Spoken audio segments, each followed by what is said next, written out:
Muchas gracias. Gracias a Marisa por su presentación y gracias por invitarme a participar en este seminario reflexión que estáis haciendo sobre sinodalidad, sobre el proceso de sinodalidad que se ha abierto en la Iglesia. El título que me pedían es Sinodalidad en la Escritura en el primer milenio, lo cual es, bueno, imposible de hacer en media hora, porque es un periodo muy largo y una materia enorme. Entonces, yo me voy a centrar sobre todo en el Nuevo Testamento y en la formación del origen del cristianismo, y algo diré porque mi reflexión va a ir muy en esa línea del proceso y de un poco del camino hasta llegar, o sea, de formación, y algo diré de cuál fue ese proceso de formación en ese primer milenio cuando parece que cambia el paradigma, pero realmente, como digo, no fue un momento. Ahora, llegamos al año 1000 y ya se cambió. No, esto es un proceso y creo que eso es interesante entenderlo. Sobre todo, bueno, yo voy a subrayar mucho este tema del proceso, de la conformación, que va en realidad muy en la línea de ese hacer camino que está en el fondo, pues, de la sinodalidad, ¿no? Como introducción, podría decir que el Papa ha convocado un sínodo que es peculiar, y esto ya lo han dicho en otros lugares por varios temas o por varios aspectos. Uno, porque toda la Iglesia ha sido convocada, no sé si desde el principio, pero desde luego ahora está toda la Iglesia convocada a prepararlo. Toda ella ha sido llamada a entrar en este proceso, que es precisamente sinodal, porque es un camino, y por la dirección del evento, es decir, que es de abajo arriba, y por la naturaleza procesual que se está siguiendo en la convocatoria del sínodo, ¿no? El Francisco, lo conoceréis como obispo de Roma. A mí me gusta decirlo porque cuando le nombraron papa, él se denominó obispo de Roma durante bastante tiempo, ¿no? Y esto ya, como veremos, en este marco del primer milenio, pues realmente es significativo. En la Eucaristía de presentación, en la homilía de la Eucaristía de apertura, él comenzaba con esa perícopa de un hombre rico, corrió a Jesús mientras él iba de camino, y muchas veces en los evangelios nos presentan a Jesús en camino, acompañando al hombre en su marcha, escuchando las preguntas que inquietan su corazón. Entonces, él nos revela que Dios no habita en lugares asépticos, en lugares tranquilos, lejos de la realidad, sino que camina a nuestro lado y nos alcanza allí donde estemos, en las rutas, a veces ásperas, y hoy, al dar inicio al itinerario sinodal, todos, decía el Papa, comenzamos preguntándonos si encarnamos el estilo de Dios que camina con nosotros y comparte las vicisitudes de la humanidad, y si estamos dispuestos a hacer la aventura del camino. El tema del camino me parece muy sugerente y realmente me parece un aspecto que ayuda a entender lo que voy a decir, va muy bien con lo que voy a decir, que nos encontramos precisamente en esos momentos de los orígenes del cristianismo, del inicio de la marcha de ese camino. Bien, después decía el Papa que hacer sínodo significa caminar juntos en la misma dirección, y que supone encontrar, escuchar y discernir, como tres verbos del sínodo muy importantes. Supongo que esto ya lo conocéis, pero bueno, encontrar, escuchar y discernir. Algo de esto vamos a ver, ¿no? En este hacer camino que es tan importante, que es tan central en la Escritura, en el Nuevo Testamento y en los inicios del cristianismo. Entonces, en un primer momento, diremos que la historia y el proceso están en la entraña y en el mismo ser del cristianismo. La historia y el proceso. Esto va a ser fundamental. Si nos tomamos en serio estos dos rasgos, claro, el tema de la sinodalidad, que es hacer camino buscando y discerniendo, veremos que cobra otro horizonte o que tiene otro horizonte y que se ilumina. Como digo, la palabra sínodo, ya lo sabemos, implica caminar junto a o caminar juntos en una dirección, buscando un fin, buscando un horizonte, buscando juntos en ese camino. Entonces, hacer camino significa comenzar en un lugar, andar, desplazarse, notando cómo cambia el paisaje, hacerse conscientes de las necesidades, de las circunstancias, de las sorpresas, supone evaluar, supone tomar decisiones ante lo que surge. Es una experiencia que tenemos todas las personas y cuando empezamos un camino podemos llevar un GPS que nos dice exactamente dónde queremos llegar y nos dice el camino más corto y salga en la tercera rotonda o salga en la tercera vía en la rotonda, etcétera, o podemos llevar una brújula que nos señala el norte, pero no nos dice exactamente qué caminos exactos tenemos que seguir, qué lugares tenemos que pisar. En el fondo de esta idea del camino, que está en el fondo del sínodo, del proceso de sinodalidad, está la idea de asumir la historicidad, que es una característica esencial del ser humano, pero también del cristianismo, que confiesa que Dios se hizo carne, que entró en la historia. La Dei Verbum 2 dice que Dios se autorrevela en palabras y en hechos intrínsecamente unidos que se dan en la historia, en una historia que los creyentes desde los ojos de la fe desentrañan y ven un significado que la convierte en historia de salvación. Pero es historia, es historia. Así se comprende que el camino sea tan importante en la Biblia. Dios acompaña al pueblo en el caminar, en todo el Antiguo Testamento, en su historia compleja, que deben aprender a ver y a escuchar. Y lo mismo en el Nuevo Testamento. Muestra a Jesús en camino, no solo físico, sino existencial, porque tenemos esa idea, muchos, no digo vosotros, pero existe esa idea de que Jesús sabía todo desde que era chiquitín, sabía todo. Ya sabía cómo iba a acabar, que le iban a matar, que iba a resucitar, lo que tenía que hacer. Y no es cierto. Jesús aprende y Jesús se deja enseñar y tiene que aprender de lo que le sale al camino, de las relaciones que le salen en su existencia. Y de ellas también va aprendiendo y en ellas, en la realidad, va aprendiendo a discernir la voluntad de bien, a mí me gusta decir así, la voluntad de bien de Dios para los seres humanos. ¿Por qué voluntad de bien y no voluntad simplemente? Porque voluntad parece que Dios ya sabe, ha fijado, ha hecho un plano y dices tú esto. No, la voluntad de bien. Pero esa voluntad de bien hay que discernirla y hay que aplicarla en cada momento. Y eso significa que hay que evaluar el momento y que hay que dejarse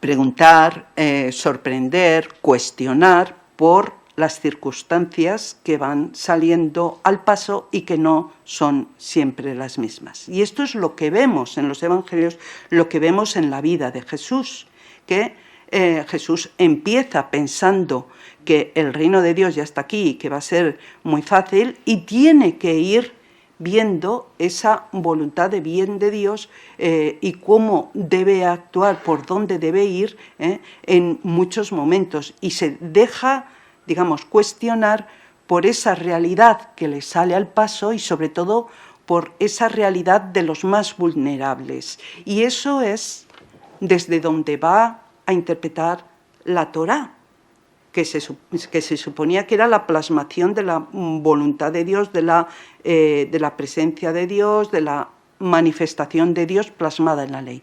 Pero Él, desde la realidad que le sale al paso, va dejándose cuestionar y viendo por dónde tiene que ir y cuáles son los pasos que tiene que dar. Creo que este cambio de perspectiva es fundamental. Es decir, este cambio de perspectiva nos abre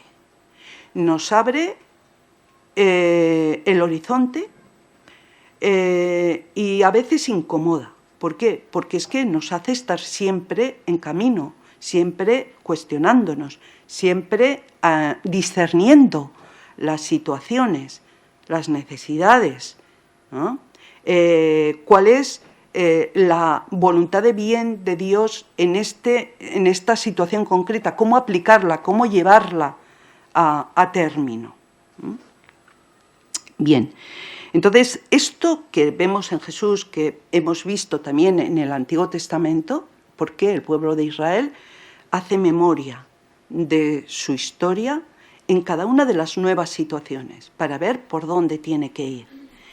Bien, esto hace Jesús y esto hacen los seguidores de Jesús en esos momentos después de la muerte y de la experiencia pascual.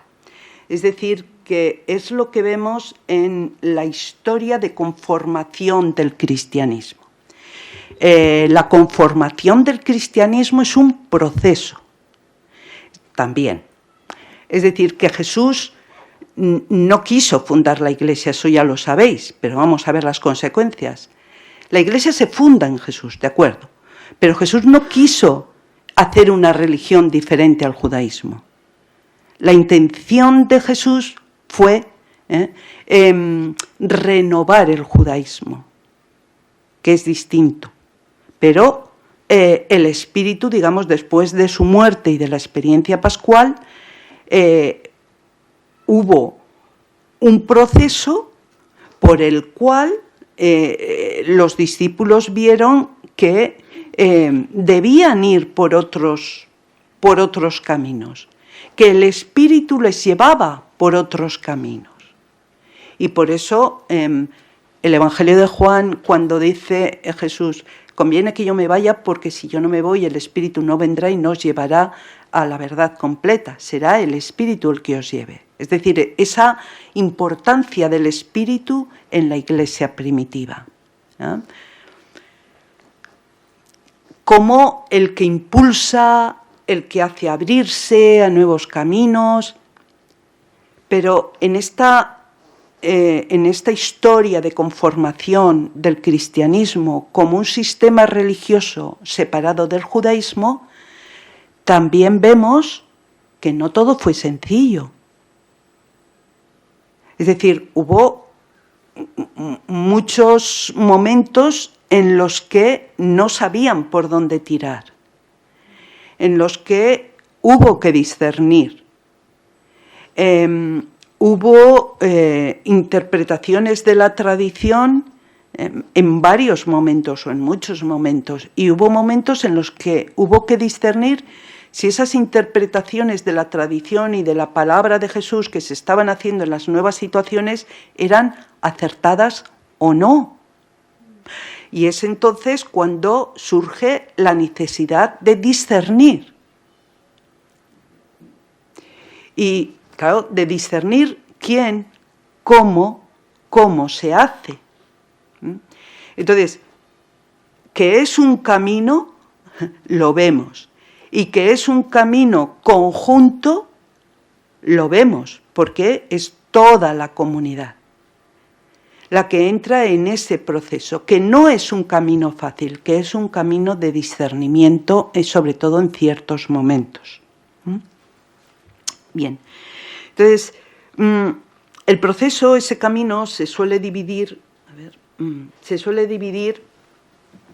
en 4 generaciones, ¿no? Esto es, bueno, está más o menos establecido que entre que Jesús predica y se puede decir que hay un sistema religioso diferente del judaísmo, que se llama cristianismo, que implica tener unos ritos diferentes, unas doctrinas diferentes, un estilo de vida diferente, etc.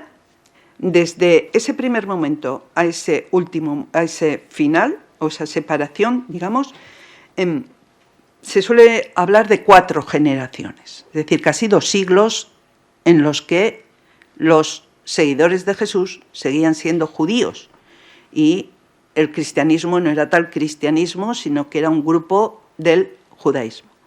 Del 30 al 70, Primera Guerra Judía, del 70 al 110, casi Segunda Guerra Judía, pero 110 al 150, 150 al 190. En cada uno de estos 40 años se suele poner como generación, porque más o menos es lo que van cambiando. Cambian las situaciones, cambian los problemas. Por ejemplo, en la primera generación mueren los primeros testigos directos. Entonces se quedan sin testigos directos y surge la necesidad de poner por escrito aquella primera aplicación, interpretación de la vida de Jesús. En la segunda generación mueren los discípulos de los discípulos y dicen, uy, ¿y ahora quién tiene autoridad para ver si estas interpretaciones, reinterpretaciones que se hacen de la tradición son apropiadas, son coherentes? ¿Quién tiene autoridad? Y entonces surge el problema de la autoridad y de cómo se transmite esa autoridad que venía de aquellos primeros testigos. Bueno. Luego van surgiendo el tema de, ya no es tanto el problema con los judíos, sino más el problema con en el Imperio Romano, con los paganos, cómo se conforman las comunidades, cómo se relacionan con los que no son judíos, con los que no son cristianos, con los paganos, con la gente de las ciudades, con el poder imperial, cómo se conforman las comunidades hacia adentro. ¿Qué es lo que dicen los de fuera de las comunidades y de su forma de vida? Cómo se organizan las comunidades, el tema de los ministerios, cómo va evolucionando los ministerios. Claro, porque los ministerios, Jesús no dijo, a ver, os vais a organizar así. Cuando seáis una iglesia os vais a organizar así, vais a tener estos ministerios, esta estructura, etc. No. Esto fue algo que se fue haciendo, viendo, muchas veces surgiendo de las mismas comunidades, de la vida de las comunidades. Primero fue la vida, después fue el pensar sobre la vida, el reflexionar. Y pues claro, luego ya hacia el 190 ya todas esas formas organizativas, la relación con los de fuera, lo que estaban diciendo los de fuera, tuvo mucha influencia también en la forma en que se organizaban hacia adentro. Empezaron a entrar varones. Antes había habido más mujeres que varones, empezaron a entrar varones que tenían formación, sobre todo formación jurídica, que estaban socializados en unos ciertos esquemas, unos ciertos valores. Se empezó a decir cuál era el lugar de cada cual en la Iglesia. Empezó un proceso por el cual se fue diferenciando cuerpos dentro, se fueron diferenciando o organizando los ministerios. Se fue conformando esa tríada que va a ser después la de obispo, presbítero y diácono. Es decir, que se fue pues organizando la Iglesia tal y como, no es como la conocemos ahora, porque eso tardó más, pero efectivamente se fue haciendo una organización. Por eso digo que este camino, como vemos, este proceso fue un camino que se hizo en la comunidad, se hizo en relación con las circunstancias que iban surgiendo, en las que se iban encontrando, y desde ahí se iba releyendo la tradición de Jesús, haciendo de alguna forma un discernimiento de cómo aplicar esa tradición o esa enseñanza de la vida de Jesús en las nuevas circunstancias. ¿Cómo lo hicieron? Para eso vamos a ver un caso paradigmático, que es lo que ha propuesto sobre todo la Comisión Teológica Internacional, ¿no? Cuando habla en el documento sobre la sinodalidad y que todo este movimiento que está habiendo pues más allá de nuestras fronteras sobre la sinodalidad, han propuesto como un ejemplo, un caso paradigmático, Hechos 15. Hechos 15, sabéis que es el mal llamado Concilio de Jerusalén. Digo, mal llamado porque no es un concilio, es una asamblea de Jerusalén en la que están presentes dos iglesias, la de Jerusalén y la de Antioquía. Eso sí, dos iglesias muy importantes en aquel momento, ¿eh? La iglesia madre de Jerusalén y la iglesia de Antioquía. Estamos en un momento, el suceso histórico es de la primera generación. El relato de Lucas es de la segunda generación. Y esto hay que tenerlo en cuenta también. ¿Por qué? Porque el relato que hace Lucas es un relato teológico, es un recuerdo que de alguna forma ya se idealiza y se hace un relato teológico. Pero tenemos la suerte de que tenemos dos versiones. Una de Lucas, que no estuvo en el evento, sino que tiene esos recuerdos y esas tradiciones, y otra en Gálatas 2, que es la de Pablo, que sí estuvo, que fue uno de los protagonistas. Entonces, estudiando en paralelo estos dos relatos, se puede pues llegar un poco a saber qué sucedió históricamente y después cómo lo ve Lucas. Bien.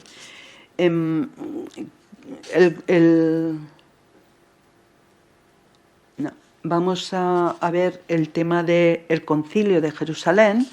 Bueno, el Concilio de Jerusalén, no me puedo alargar aquí, pero os puedo pasar un análisis, algún artículo, 6 o 7 páginas que en realidad analizan más literariamente el texto, ¿no? Pero el texto, que además igual lo habéis visto, el texto hay que situarlo en el contexto de la obra de Lucas, la segunda parte del libro de Hechos. Es decir, cómo la Iglesia se va extendiendo, la palabra de Dios se va extendiendo, cómo se va formando la Iglesia. Entonces, en los capítulos 1 al 14, el relato de Hechos 15 está justo en la mitad, es como una bisagra en el libro de Hechos. Recoge lo que ha pasado al principio y apunta lo que presenta lo que va a suceder. Está en la mitad. Entonces, del 1 al 14 se narra la extensión del Evangelio. Cómo ha sido, mensaje que iba dirigido a los judíos, pero cómo ha saltado a los gentiles y ha surgido, entonces ha sido aceptado por ellos. Se ve cómo Pablo y Bernabé lo han llevado, cómo ha sido acogido por los gentiles. Entonces, pero no habían circuncidado, no habían pedido a los gentiles que se circuncidaran ni que siguieran la ley de Moisés en cuestiones de comida, por ejemplo. Entonces, esta nueva praxis, insisto, es una nueva praxis, ha surgido un poco, ha surgido espontánea, y ha creado una situación inaudita y problemática, porque no se podía ser judío sin circuncidarse. Y alguno puede pensar, bueno, sí, pero se convierten al cristianismo. No, se convierten al seguimiento de Jesús. Pero el seguimiento de Jesús, la comunidad de discípulos era un grupo judío. Luego, lo que entran es al seguimiento de Jesús en la religión judía. Entonces, ahí tienen un problema fuerte, una situación problemática e inaudita, ¿no? Que cuestionaba la práctica y la creencia más tradicional, tal como había quedado plasmada en la Torá. Yo siempre digo que cualquier otro problema comparado con este es peccata minuta, el que realmente se les planteó. Bien, pues se narra en el capítulo 15 cómo en la Asamblea de Jerusalén se abordan esos problemas que se han creado por esta nueva práctica.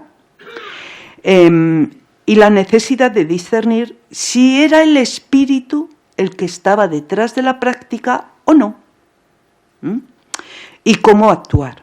Entonces, en los capítulos del 16 al 28, el relato continúa narrando la forma en la que se llevan adelante las decisiones tomadas en la asamblea, a la vez que ese desarrollo del relato deja ver que aquellas disposiciones concretas y prácticas que tomó la asamblea dieron algunos frutos, pero quedaron superadas por el espíritu, por la acción del espíritu, que se muestra más novedosa y más audaz.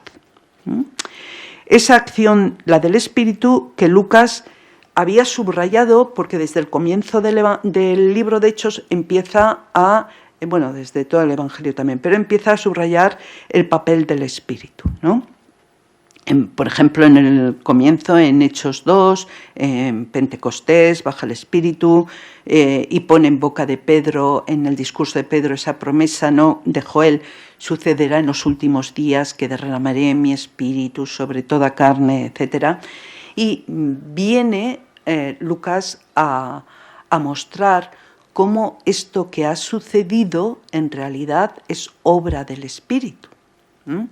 Y en el libro de Hechos se dice que se acepta que los gentiles entren en el seguimiento de Jesús sin exigirles la circuncisión, pero se les da como unas recomendaciones de que no coman carne sacrificada a los ídolos, se abstengan de matrimonios en un grado de consanguinidad, etc. Eran ciertas leyes que se exigían a los que vivían entre los judíos, que se hacían prosélitos para poder vivir con los judíos, ¿no? Y bueno, ahí acaba, se van, sigue el libro de Hechos, se ve cómo se extiende la promesa, pero nos dice, ¿no?, que poco después que Pablo se separa de Bernabé y se va él solo a los gentiles. Claro, ¿por qué esto? Bueno, si cogemos el Gálatas, lo que vemos es que Lucas lo que ha hecho en la segunda generación, al mirar lo que había pasado en la primera, idealiza un poco esta asamblea y los resultados, ¿no? Porque en realidad lo que sucedió es que y mezcla dos episodios: de la asamblea de Jerusalén, donde se decide no pedir nada a los gentiles y aceptarlos, y otro episodio posterior en el que, como algunos muy escrupulosos siguen insistiendo y dando promesas, se dice, bueno, vale, bien, que los gentiles sigan estas normas, ¿no? Y entonces, en Gálatas, Pablo dice, yo no acepté eso por nada del mundo, porque eso era hacer inválida la cruz de Cristo, ¿no?, y pensar que era la ley la que salva. Y entonces me fui. Es decir, que Pablo deja Antioquía y se va. Bien, entonces, ¿qué tenemos aquí? Tenemos que Lucas ha recordado y ha puesto como paradigma de discernimiento comunitario, sinodal, diríamos, este episodio, al que alude también Pablo, que Lucas lo pone un poquito excesivamente irénico, y que lo que vemos por Pablo es que hubo más problemas, en realidad hubo más debate, y el debate fue un poquito más intenso que lo que dice Lucas. Pero así todo, podemos ver varios elementos del proceso de discernimiento que nos muestra Hechos 15. ¿Cuál sería el primero? Primer elemento. El primer elemento es que el discernimiento es una tarea comunitaria, en la que participa la comunidad, la asamblea comunidad. La iglesia viene de eclesia, que era asamblea. Es un término civil. Y participan los dirigentes, los que estaban al frente. En el caso de Jerusalén eran los presbíteros. En el caso de las comunidades helenistas era otro tipo. Podía haber diáconos, podía haber episcopoi, y digo episcopoi porque los episcopoi no eran los obispos actuales, eran una figura de la que coge el nombre, pero con otras funciones. Eran un poco como los administradores, observadores, inspectores, etc. Bien. Entonces, decimos, la Asamblea de Jerusalén es un proceso de discernimiento comunitario, ¿no? En esos capítulos, en ese proceso entra la Asamblea y los dirigentes. Pero la Asamblea se muestra incluso desde la óptica de Lucas, que ya es en la segunda generación, pues se adecúa un poco a las estructuras del imperio. La Asamblea escucha las razones, escucha el debate. Lucas no le da voz, pero esto es algo suyo. Se dice que toman parte en la decisión final de la Asamblea, en la que han participado las dos iglesias locales por medio de sus representantes. Y se escucha a todas las partes enfrentadas. Es decir, que de eso que decía el Papa, encuentro, escucha y discernimiento, ¿no?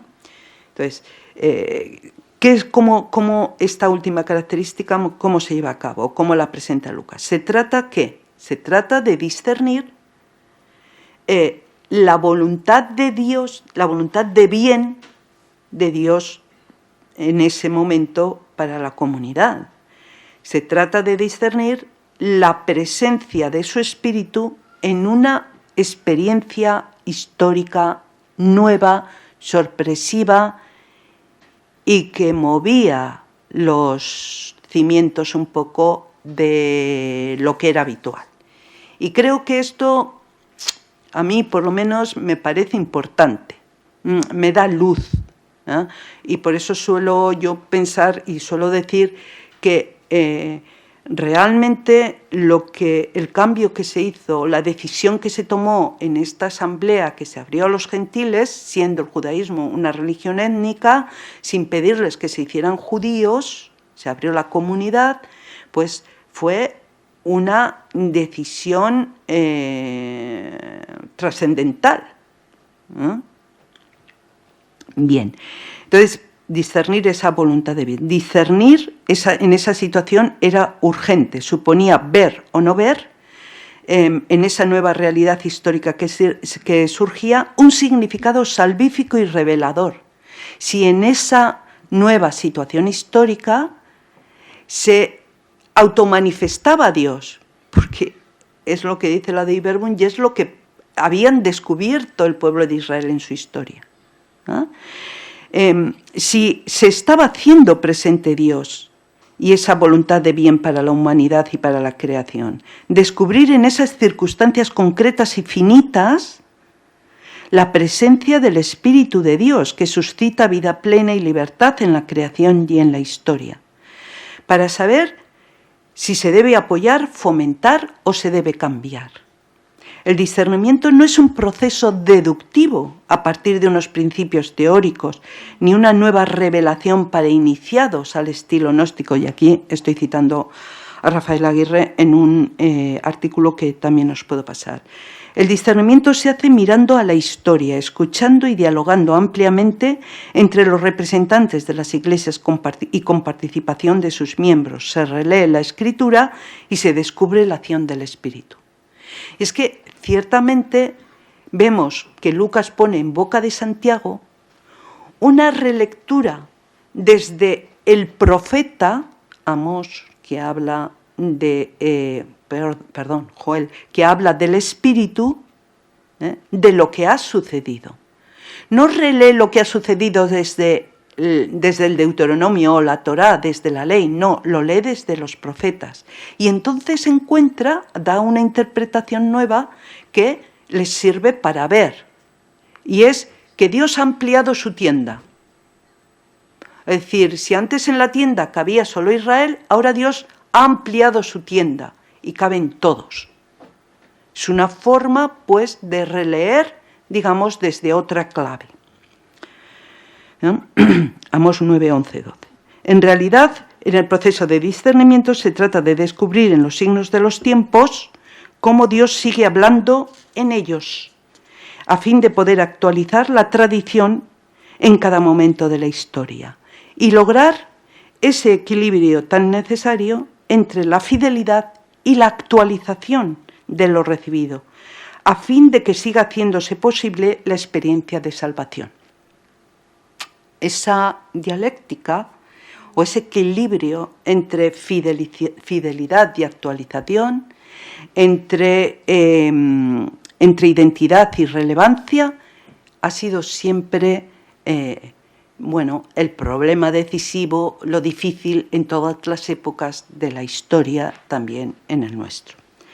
Bien, entonces, para eso, para que se siga haciendo posible la experiencia de salvación, que es por lo que se pone por escrito en la Biblia esa experiencia de haberse encontrado con Dios en la historia, vemos que es imprescindible el debate, incluso un debate áspero y un debate vehemente, porque en Lucas, en Hechos 15, ya vemos que discuten. Bueno, unos dicen lo suyo, otros dicen lo suyo. Bueno, vemos que puede haber un debate, pero en Gálatas vemos que el debate fue muy duro y muy áspero. Pero es necesario que todos expongan las razones, que todos escuchen, que haya un debate, etc. El resultado final del proceso del discernimiento, dice Lucas, no debe dejar vencedores ni vencidos, sino convencidos. Que entre todos se ha discernido cómo llevar adelante esa voluntad de bien de Dios en esa situación concreta. Es verdad que, las cosas suelen ser más difíciles, se tiende a eso, evidentemente, pero suelen ser más difíciles. Estos sentimientos, además del deseo de mantener la unidad, aparecen, la paz, la alegría, aparecen como signos de autenticidad en ese proceso de discernimiento. En vistas a la hermenéutica, hay que decir que en realidad esto es un ideal al que tender, porque en la realidad de esta asamblea no fue así. El resultado fue una discusión entre Pedro y Pablo, la separación de Pablo y Bernabé. Bueno, es un ideal al que se tiene que tender, pero no siempre se logra.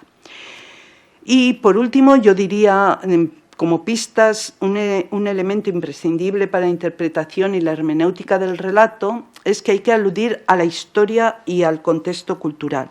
¿Por qué? Porque ¿quiénes hicieron este discernimiento? Claro, según nos dice la asamblea, pero por ejemplo, decimos, ¿y dónde están las mujeres? Porque aquí no aparecen, como no aparecen en Hechos, aparecen al principio, ya no se las nombra. Se dice, había unas cuantas mujeres, se supone que las discípulas y María, y ya no aparecen. Quienes llevan adelante la misión son Pedro y Pablo, pero las mujeres desaparecen.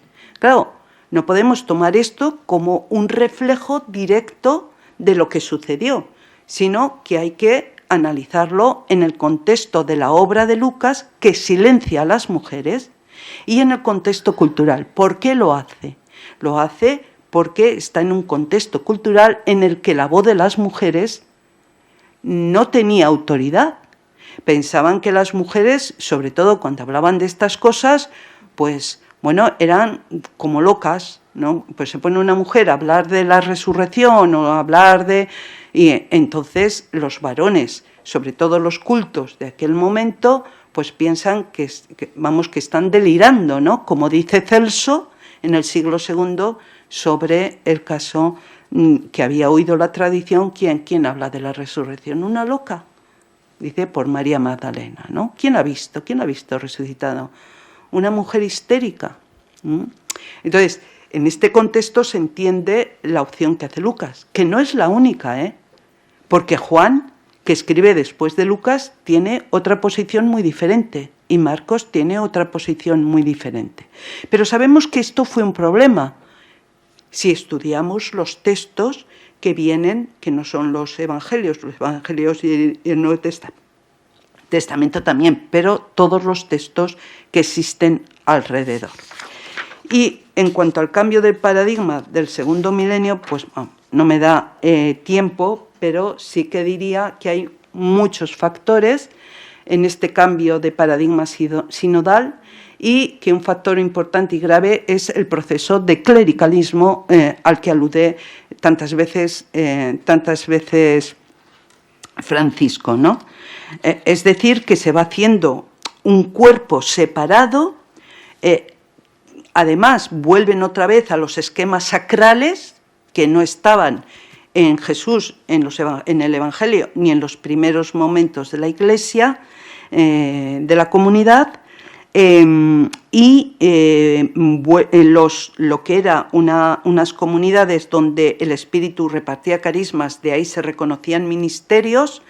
Los ministerios empiezan a juntarse en personas muy concretas, en ciertos, o sea, algunos ministerios empiezan a congregarse solamente en algunos, pues por ejemplo, en los obispos, en la triada, ¿no? Que la triada de obispo, diácono y presbítero no se da hasta mitad del siglo II y en algunos sitios, en otros después, y posteriormente, en el siglo V, VI, pues bueno, esta triada, digamos, esta estructura organizativa jerárquica piramidal de la comunidad, según Schillebeck, procede de, digamos, esta evolución de las estructuras políticas, de los símbolos culturales del Imperio Greco-Romano, que son legitimadas filosófica y teológicamente a partir del siglo VI por las obras neoplatónicas del pseudo Dionisio y del principio de sustitución, ¿no? Según esta visión, los diversos servicios ministeriales que se habían desarrollado históricamente en la Iglesia se jerarquizan en dignidades que van ascendiendo, y el escalón superior poseía de forma excelente lo que el escalón inferior poseía de forma más pobre y limitada. Entonces, todas las competencias ministeriales de todos los servicios inferiores se podían hallar en el escalón superior.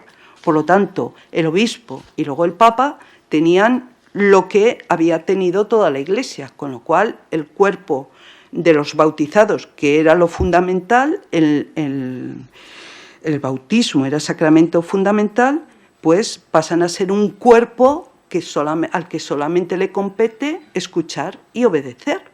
Y es así cuando se forma, digamos, ese proceso en el que se va dando por circunstancias, por las influencias culturales, pero que está bien el darnos cuenta que habrá que repasar y habrá que ver qué influencias culturales tiene y cuáles son las adherencias que hay que quitar, sobre todo si queremos tener este proceso sinodal.